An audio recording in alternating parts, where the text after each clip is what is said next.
കഴിഞ്ഞ കുറേ നാളുകളായി ആഭ്യന്തരമന്ത്രി അമിത്ഷായുടെയും പ്രതിരോധ മന്ത്രി രാജ്നാഥ് സിംഗിൻ്റെയും ഒക്കെ പ്രസ്താവനകളിൽ നിറഞ്ഞു നിൽക്കുന്ന സമാധാനത്തിൻ്റെ വാക്കുകളാണ്.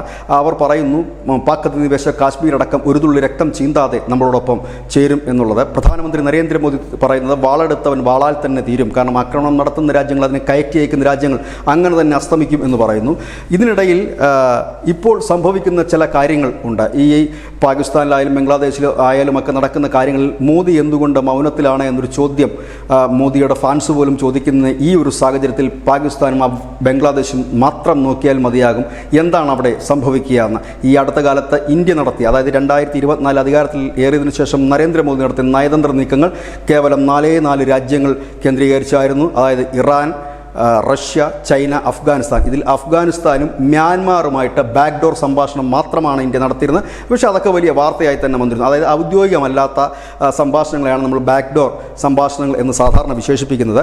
ഇറാനുമായും ഒപ്പം തന്നെ റഷ്യയും ചൈനയുമായും നിരന്തരം ബന്ധപ്പെടുകയും ചൈനയുമായിട്ടുള്ള അതിർത്തി പ്രശ്നങ്ങൾ ഏറെക്കുറെ പരിഹരിക്കാനും ഇന്ത്യക്ക് കഴിഞ്ഞു. അതിന് തൊട്ടു പിന്നാലെ നാം ഇപ്പോൾ കാണുന്ന കാഴ്ച പാകിസ്ഥാൻ്റെ അതിർത്തി കടന്നും താലിബാൻ്റെ സേന പാകിസ്ഥാൻകാരെ ഒടിച്ചിട്ടടിക്കുന്ന ഒരു കാഴ്ചയാണ്. ബലൂചിസ്ഥാനിലടക്കം ബലൂചിസ്ഥാൻ ലിബറേഷൻ ആർമി ഈ താലിബാൻ സേനയ്ക്ക് പിന്തുണ നൽകുന്നുണ്ട്. അവരും ഒരു വഴിക്ക് ആക്രമണം നടത്തുന്നു, തെഹ്രീക്കെ താലിബാൻ മറ്റൊരു വഴിക്ക്. അതായത് അവർ വിതച്ചത് അവർ കൊയ്യുന്നു. ഒരുപക്ഷെ ഇന്ത്യയുടെ നയമായിരിക്കില്ല, തന്ത്രമായിരിക്കാം പാകിസ്ഥാനിൽ ഇപ്പോൾ നടക്കുന്നതെന്ന് വിശ്വസിക്കുന്നവരാണ് ഏറെ പേരും. അജിത് ഡോവൽ, മോദി, അമിത്ഷാ തന്ത്രത്തിൽ വിരിഞ്ഞ ഒരു വലിയ ആക്രമണ പരമ്പരയാണ് ഇപ്പോൾ പാകിസ്ഥാൻ. കാരണം താലിബാൻ സർവ്വശക്തിയുമെടുത്താണ് പാകിസ്ഥാനെതിരെ ആക്രമണം നടത്തുന്നത്. അവിടെ പാകിസ്ഥാന് പിടിച്ചു നിൽക്കാൻ പോലും കഴിയുന്നില്ല എന്ന് തന്നെ അന്തർദേശീയ മാധ്യമങ്ങൾ വായിക്കുമ്പോൾ നമുക്ക് അറിയാനും കഴിയുന്നു. കാരണം അതിർത്തിയിലെ പല പ്രദേശങ്ങളും താലിബാൻ സ്വന്തമാക്കിക്കൊണ്ട് അതിർത്തി കടന്നും പാകിസ്ഥാൻ ഉള്ളിൽ കയറി നിന്നാണ് അവരുടെ ആ ഒരു ആക്രമണം നടക്കുന്നത്. മറുഭാഗത്ത് അരക്കൻ ആർമി, ഈ മ്യാൻമാറിലെ 2 ഗ്രൂപ്പുകൾ, ഭരണത്തിലിരിക്കുന്ന ജുണ്ട ഗ്രൂപ്പുമായും ഒപ്പം തന്നെ അരക്കൻ ആർമിയുമായൊക്കെ ഇന്ത്യയുടെ നയതന്ത്ര വിദഗ്ധർ ബാക്ക്ഡോർ സംഭാഷണം നടത്തിയതൊക്കെ വലിയ വാർത്ത തന്നെയായിരുന്നു. നമ്മളുടെ ഒരു MP അടക്കം മ്യാൻമാറിൽ പോയി ഈ 2 ഗ്രൂപ്പുകളെയും കാണുന്നു. അവിടെ നിന്ന് സംഘം ദില്ലിയിലെത്തി ചർച്ച നടന്നു. ഏതായാലും അതിൻ്റെയൊക്കെ പരിണത ഫലമായിരിക്കാം ബംഗ്ലാദേശ് ഇപ്പോൾ അനുഭവിച്ചുകൊണ്ട്. ഇവിടെ ശ്രദ്ധേയമായൊരു കാര്യമുണ്ട്.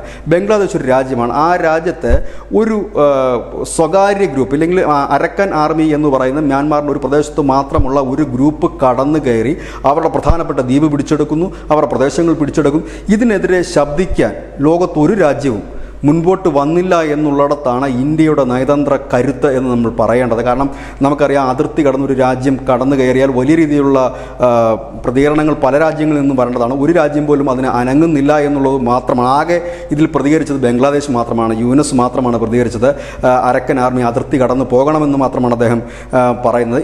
അതിനോട് സമാനമായി തന്നെ പാകിസ്ഥാനിൽ നടക്കുന്ന കാര്യങ്ങളിൽ യാതൊരു ശ്രദ്ധയും ലോകങ്ങൾക്കില്ല എന്നുള്ളതാണ്. കാരണം അഫ്ഗാനിസ്ഥാൻ സേനയാണ് ഈ താലിബാൻ സേന എന്ന് പറയുന്നത്. അവർ അതിർത്തി കടന്ന് പാകിസ്ഥാനിൽ ആക്രമണം നടത്തുമ്പോഴും അത് ഇരു വിഭാഗങ്ങൾ തമ്മിലുള്ള സംഘർഷമായി ചിത്രീകരിക്കാനാണ് അന്താരാഷ്ട്ര മാധ്യമങ്ങൾ പോലും ശ്രമിക്കുന്നത്. അതായത് ഈ 2 കൂട്ടരും ഇരന്നു വാങ്ങുന്നതിനോടൊപ്പം നിൽക്കാൻ ആളില്ല എന്നുകൂടി ശ്രദ്ധേയമായ കാര്യമാണ്. News desk news India Malayalam.